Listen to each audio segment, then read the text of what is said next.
Good morning, students. Welcome to All Force e-learning classes. And whatever been left in the last class, in the Indifference Cow, we are going to discuss about that again.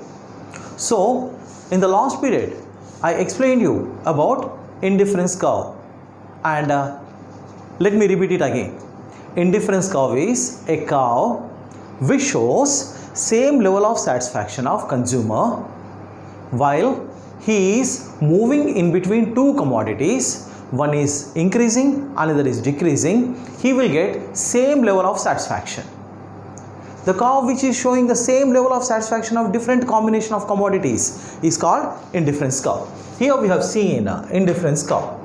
So this indifference cow always shows different combinations of two different commodities but giving same level of satisfaction to the consumer. I given you the example in the last period that even your father is earning cash per month income that he is spending and purchasing the commodities. Money is decreasing and commodities are increasing. Even though money is decreasing, he is getting the same level of satisfaction. Even though commodities are increasing, he is getting the same level of satisfaction. Why? It is just because when money decreases, commodities increases. So that's why he gets same level of satisfaction. If money is as it is, only commodities increases, he will get more satisfaction.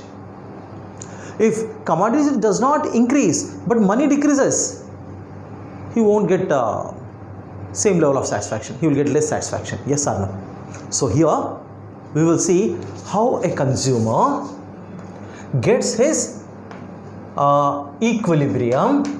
Today we are going to complete. And before that, I want to explain you about how these consumers are apt towards different behaviors. What are those different behaviors? In the DMU we have seen one commodity marginality decreases. In the EMU we have seen he prefer whichever the commodity gives more satisfaction, he prefer to purchase that one. In that way he will equalize the marginality by substituting the goods. Now in this law or concept we are going to understand how a consumer is going to get equilibrium with the help of indifference curve. Okay, this before that we have to study some more topics. While we are coming to the final conclusion, we need to discuss some more topics. So in the last period we have seen how the indifference curve is made. What is the indifference curve table? You have seen that. You can turn the page and you can see that. Till there, in the last period, we studied only what happens with indifference curve. But we didn't study how the consumer is going to get equilibrium. So only one thing we have seen, consumer is always satisfied with different combination of two goods, one decreasing and another increasing. That satisfaction showing curve is called indifferent curve. Let me tell you again, indifferent means not feeling any difference in between that combination, this combination.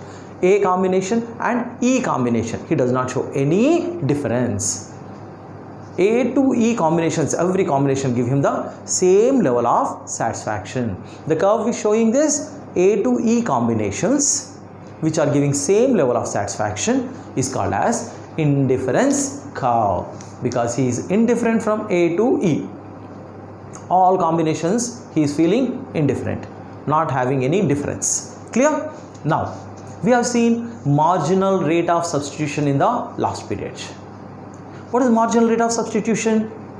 As additional commodities he is taking, how much he is ready to substitute. Actually he was substituting less for one commodity. If you remember, X and Y. He is getting Y, he is getting X in substitution of Y. So Y substitution is going on decreasing. See, he substituted 4:1 first, 3:1, 2:1, 1:1. Means what?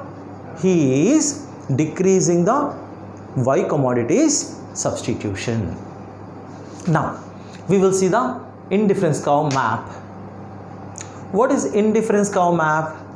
This explains us actually IC1, IC2, IC3. There are 3 indifference curves. An indifference curve map shows how a consumer gets more satisfaction in a higher level of indifference curve. Here you can see IC1, left side one gives less satisfaction than the right side one. Right side one gives, or higher side one gives more satisfaction than the left side one.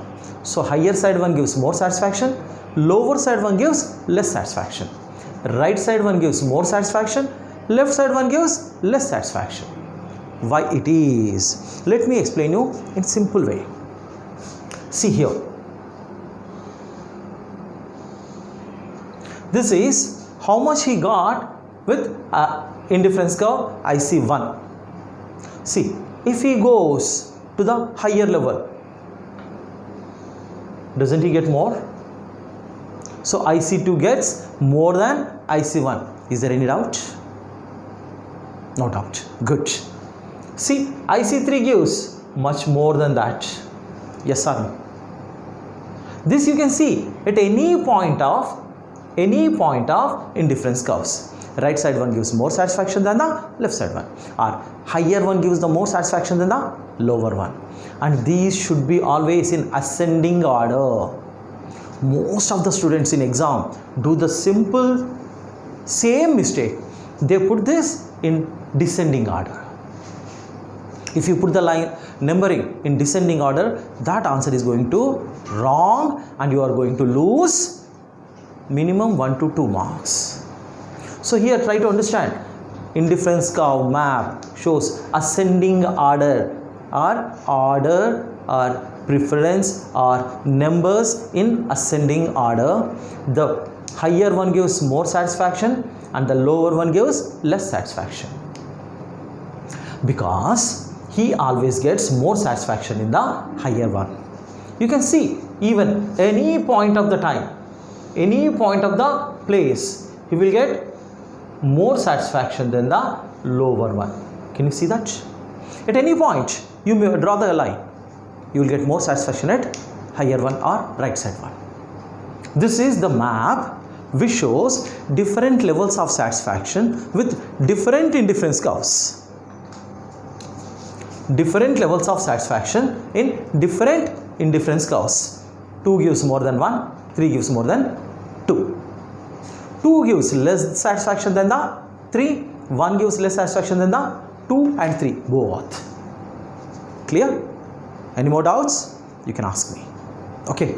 Now on y-axis we have shown y goods, on x-axis we have shown x goods. As we are moving towards right side, more of x goods we are getting. Even though y goods are same, we are not losing anything in the y goods, but in the x goods we are gaining more. Okay. But if you move upper side, same thing, you will see more of y goods goes on increasing with x goods.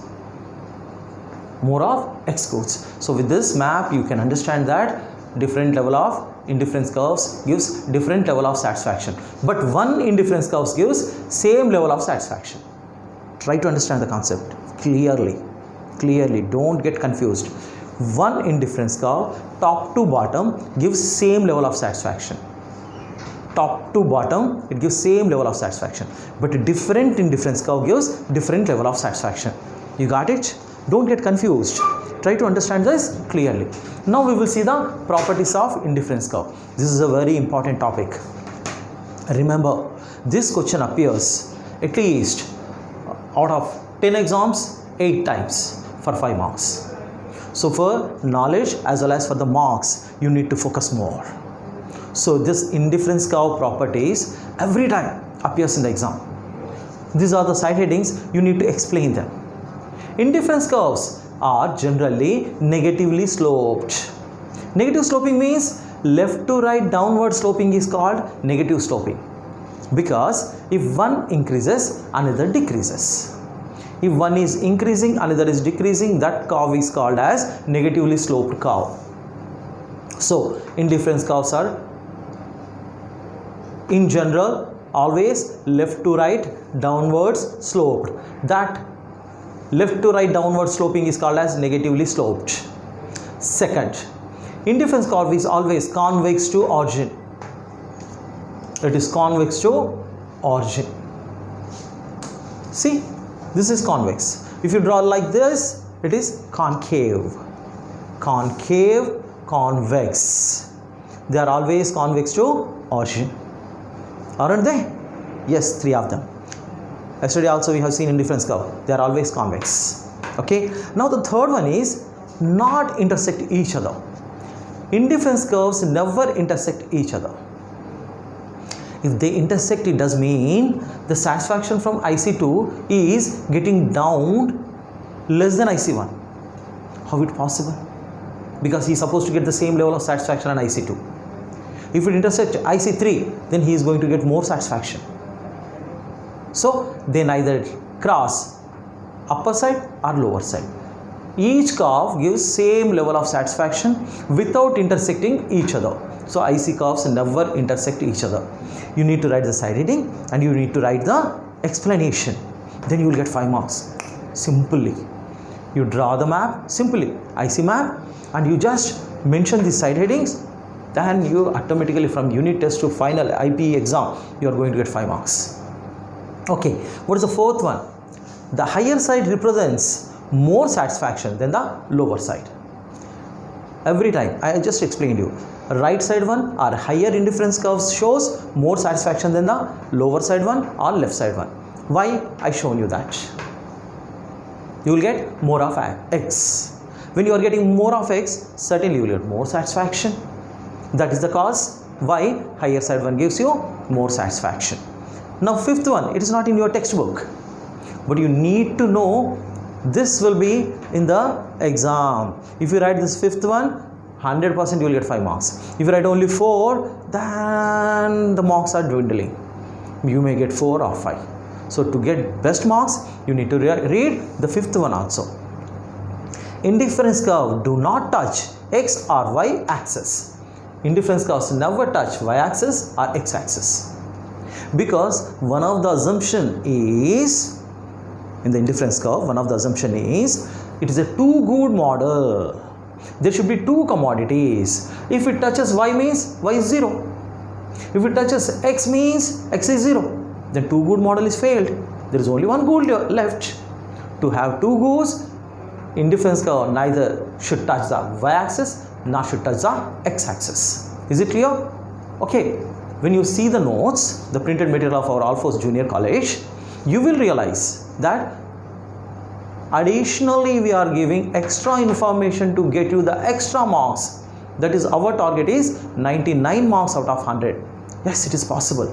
Every year, not less than 15 to 20 students gets 99 marks, 98 marks. That 1 marks comes out of this type of tips. So, try to understand. IC properties are indifference curves negatively sloped, indifference curves convex to origin, indifference curve not intersect each other, indifference curves higher side represents more satisfaction than the lower side. The last one but not least one, indifference curve do not touch X or Y axis. With this 5 properties we completed. Now we will go to the next part, how a consumer gets equilibrium with the help of indifference curve. To understand this topic, you need to understand what is the budget line or price line. This is the same thing. Either you call budget line or price line. This is the same thing. So that's why we say budget or price line. Here, in this one, there are 2 things we need to remember. Consumer income is fixed and he is ready to spend all of it. Consumer income is fixed and he is ready to spend all of it. What is the income? 100 rupees. Let us say it is you. You are the consumer.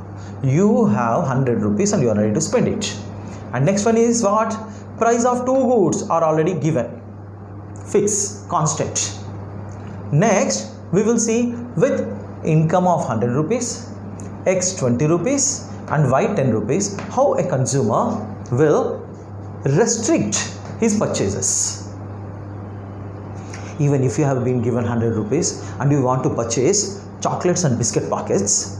If biscuit pocket is 20 rupees, chocolate is 10 rupees. How many of biscuit pockets you will purchase? How many of chocolates you will purchase with your limited income of 100 rupees and you are ready to spend it all? That we are going to discuss here.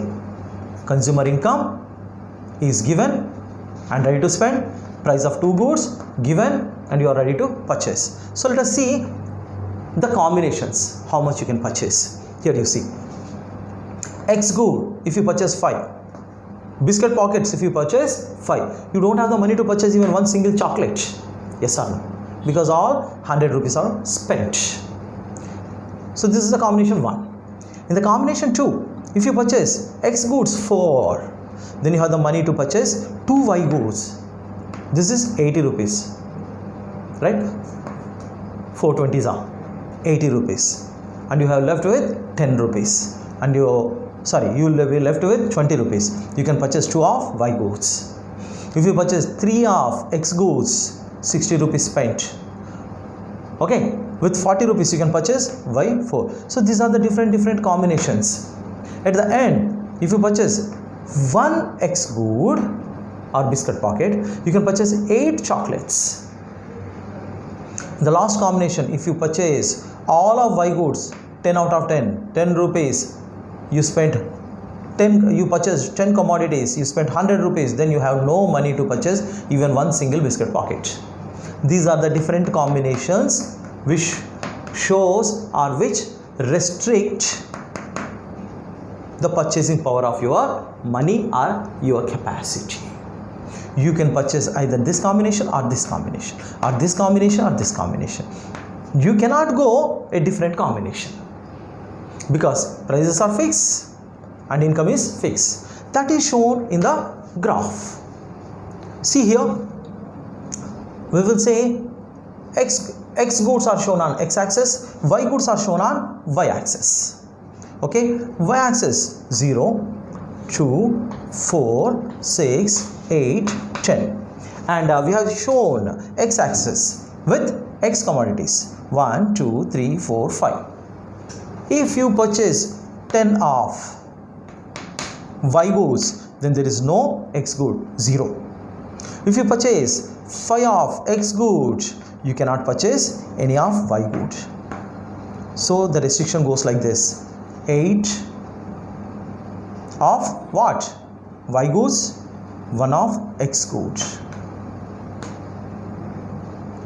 6 of Y goods, X goods you can purchase how many? 2. In this way, this curve shows if you purchase 5 of X goods, no Y. If you purchase X goods, X 2, you will have 6. In this way, see 2, X, 4, 2. In this way, this combination shows the restrictions. You neither can cross this PL curve. What it is? PL curve. PL means what? PL means what? PL means price line. This price restricts you not to go above this or below this because you are ready to purchase all the commodities. Here you can see you neither can reach H dot or H quantity of commodities because you are restricted with the prices. You cannot go up to H. You neither can go up to K because already you have 100 rupees and prices are constant. Why do you want to spend all 100 rupees and take less of the commodities? You never wanted to take less of the commodities. So this price line shows the restriction of your income and restricted by their prices respective to commodities prices. So these prices of commodities and your income restrict you within the line of PL. You will be within the PL. You neither can go across this, neither you want to be behind this. So you never can catch H point and you never want to go to K point. With this, we can understand budget or price line shows the capability of purchasing or quantity purchased by the consumer or you or me, because income is fixed to anyone. Now we will come to how indifference curve. This is the indifference curve. Already you have seen in the last period, and you have seen the price line just now, which restricts the consumer with the help of his income and prices of the commodities. We will merge these two to get the consumer equilibrium. Now we are going to come to a point how this indifference curve and price line or budget line shows consumer equilibrium. E represents equilibrium. For this, we need to have first assumptions for this consumer equilibrium. The first assumption is scale of preference of consumer is constant. Habits, wishes, or whatever the preferences of consumer is going to be constant. They are not going to change. Next, consumer income is constant. It is not going to increase nor it is going to decrease. Third, prices of two goods are also going to be constant. They are also neither increases nor decreases. These are all the assumptions. In real life, they may increase, they may decrease. But here we will say constant. I already told you, every law depends on the assumptions. Every law is built on the foundation of assumptions. Here we have seen already some assumptions to indifference curve. Here we are watching the consumer equilibrium assumptions. Okay, now income is constant, prices of two goods are constant. Consumer is a rational person who wants more satisfaction. Consumer is a rational person who wants more satisfaction. He wants to go to H, but he cannot go to H because restricted. And he is a rational person. He don't want to spend more money and go back to K. Does he want to spend 100 rupees and have less of the commodities? Only 2 biscuit packets and 2 chocolates? No. If 2 biscuit packets, you want 6 chocolates. Instead of that, can you say only 2 biscuit packets, only 2 chocolates? I don't want other 4 chocolates. Can you say after paying 100 rupees? Neither you says nor I says. If we say, we are not rational. Simple. We are not rational. So consumer is a rational person who try to get maximum satisfaction. Okay. Next one is perfect competition. We assume the total market is in perfect competition. So this perfect competition word or concept is going to be explained to you in the market chapter. In short, I will explain you what is perfect competition, where the competition in between sellers is perfect. No one wants to purchase any commodity at a higher price or lower price. Prices are fixed by the market, neither by the consumer nor by the producer, where all commodities are homogeneous. There won't be any difference in between the commodities. These are all some of the characteristics of perfect competition. So here we assume it is a perfect competition market. Next, taste, preference, habits are constant. Already we had a discussion about that. So now we will come to the equilibrium position of this indifference curve, how it shows. Here we are going to watch indifference curve. Here we are going to see price line or budget line. These two things are going to be merged here in bigger size. In a bigger size. Okay. So here on x-axis we are showing the x goods, and the y-axis we are showing the y goods, like we have shown it on indifference curve in the last lesson. Y goods, x goods. You do remember, right? Different combinations. Okay. So in the same way here we are showing different indifference curves, as I have shown you in the map. IC1, IC2, IC3, IC1, IC2, IC3. IC2 gives more satisfaction than IC1. IC3 gives more satisfaction than IC2. Okay. And each and every consumer, being rational, want more and more satisfaction out of his limited income. Okay, here let us see. First we have drawn IC1, IC2, IC3. Which gives more satisfaction to the consumer? If you are a consumer, from which curve you will get more satisfaction? IC1 or IC3 or IC2? Tell me. Oh yes, you are right. From IC3.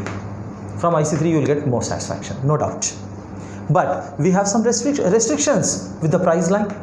How much money you got? Now let us assume IC1 you will get at 50 rupees because less of the commodities. Can you see? Y and X are less. IC2 you will get for 100 rupees and IC3 you will get for 150 rupees. Now see, observe. You have 100 rupees. You know the prices, they are not going to change. And IC satisfaction, indifference curve, you will get at a 100 rupees. So this price line restricts you, PL line restricts you not to go to IC3. Why? Because your income is restricted with 100 rupees. Whatever the commodities you purchase on IC2 gives you the same level of satisfaction. More Y, less of X. More of X, less of Y. But in each combination gives you the same level of satisfaction on IC2. In the same way IC1, in the same way IC3. Here A to E, you will get the same level of satisfaction even though combinations changes. Even though combinations changes, like here. Even though combinations changes, you will get same level of satisfaction because you are restricted with that money. Either you can be here or you can be here or in the middle, anywhere. Everywhere you will get the same level of satisfaction because you are sacrificing and you are deciding which combination you want to purchase. Each combination is not preferred by someone else. Each combination is preferred by you. If you prefer more of biscuits, you will get less of chocolates. If you are more addicted to chocolates, then you will get less of biscuit pockets. Which you prefer, it is your choice. When you are preferring at any level, you will be indifferent.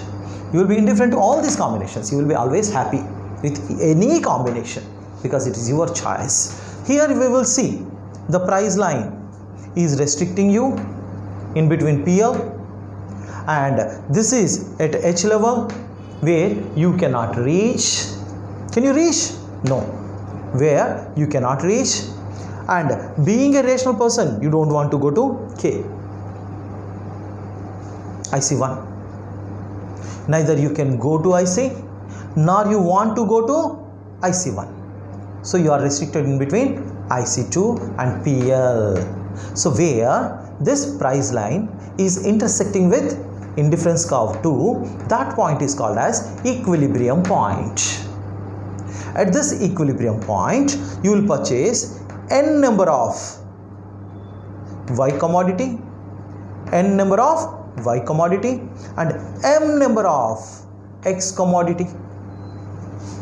Like here we say 26 or 34, n number of Y commodities and m number of X commodities, and you will be at equilibrium. Got it?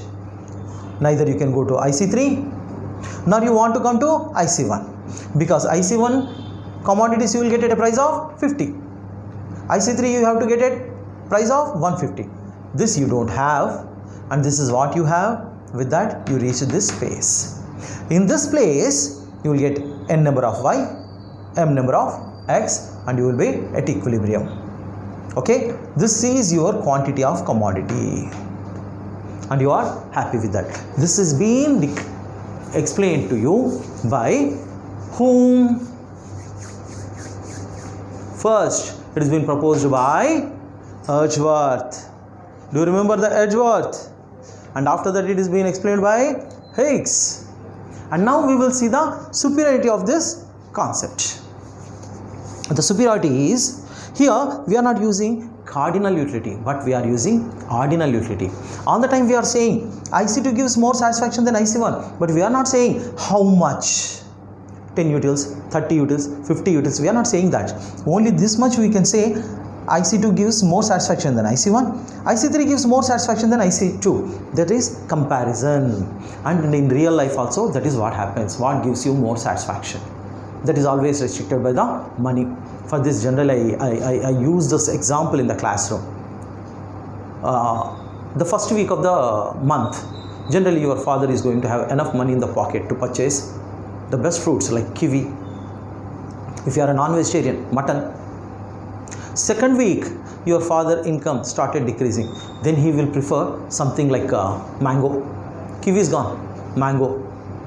And mutton gone, comes to chicken. Because prices are high for those two things. Okay. Third week, money decreases some more. You have to compromise with lesser level of commodities. Like third week, for non-vegetarians, egg. For vegetarians, fruits are simple fruits like banana. In the fourth week or last week, no non-veg, no fruits, only simple food, dal rice. Right? So see, as the one decreases, another automatically comprises. What gives you more satisfaction? First week gives you more satisfaction. Second week is a little bit less. Third week, a little bit less.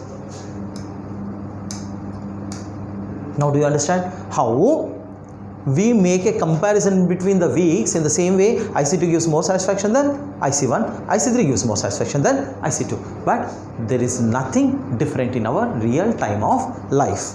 And what is the second one is, marginal utility of money is constant. That is not assumed in this one.